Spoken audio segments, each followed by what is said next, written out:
Day 9. Made direct amends to such people wherever possible, except when to do so would injure them or others. Forgiveness is the principle behind the step 9. The issue that I have with that is I'm supposed to be asking for forgiveness for the wrongs that I've done, but I really want to approach it in a manner of me forgiving others for the things that I view that were done to me in my childhood or early adulthood. When I was a young child, between the ages of 5 and 9, 3 deaths in our immediate family caused a hiccup into our family reunions. We used to have family reunions every Sunday. We'd go across the mountain, and my grandmother had 12 brothers and sisters, and they all had kids, and everybody had more kids, aunts and uncles, and it was just a huge family.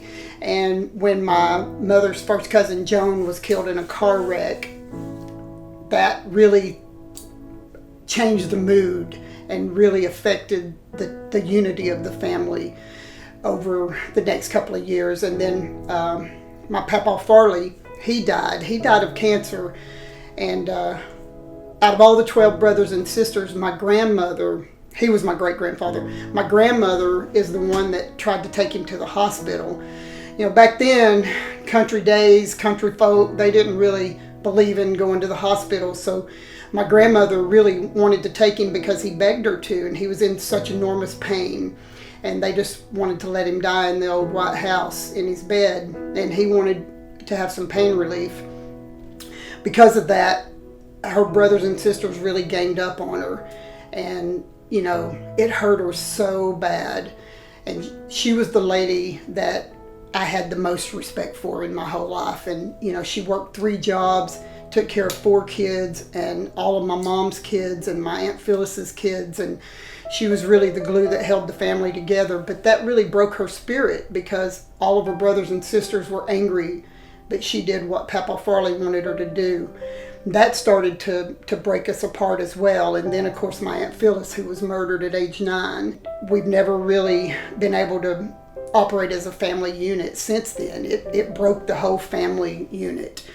And then I'm reminded of a couple of things that I've talked a little bit about my father at age 5. I figured out that he wasn't available to me. I remembered his name always, and it may have been around 11 or 10 or 11 that I went and asked my mom his name, but I remembered his name and I wrote it down. So when I was 12 years old, I called him up and I said, hey, I'm so-and-so's daughter. He said, I don't know what your mother's told you, but you are not mine.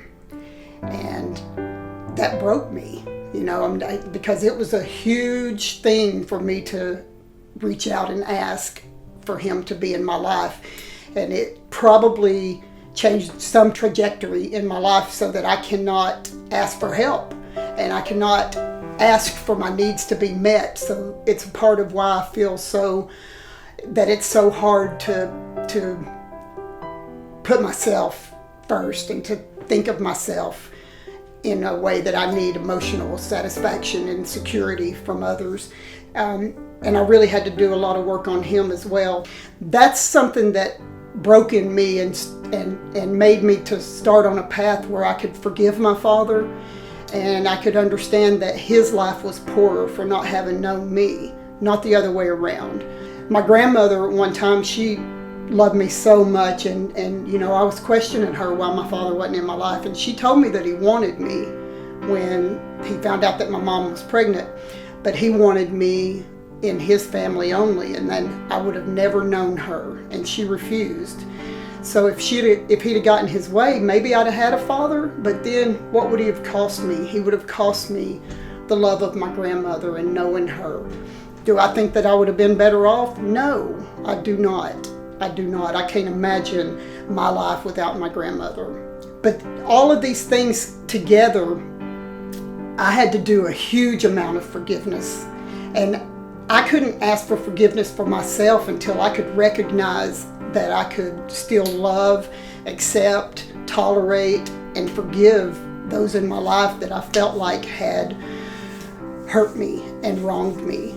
And that may not be the exact thing that this step is talking about, but for me, just for me, until I could do that, I couldn't move forward with asking forgiveness for myself because I only knew anger, and I didn't understand that the anger is what drove me to do the things that I did wrong, which were yell and scream at people, or, betray people, or just accept that they should have known me, and when I didn't let them know me because I was afraid to let them know me, because I couldn't be heard.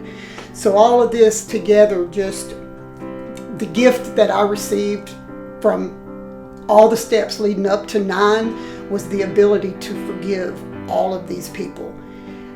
That was a gift from God.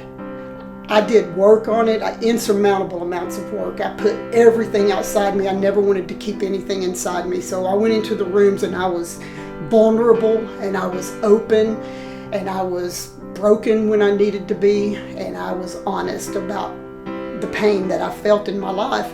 And all of that and all of the work over the last 18 years has helped me come to a place of forgiveness. Forgiveness for others. And then I can look at forgiving myself.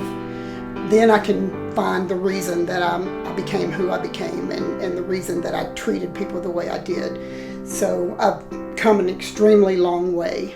So I just want to invite you to invite forgiveness into your heart, because I know we all have reasons that we used over. But the bottom line is, we're addicts, and no matter what has happened to us in the past, we can't drink and drug successfully. The idea that we can do that has to be smashed.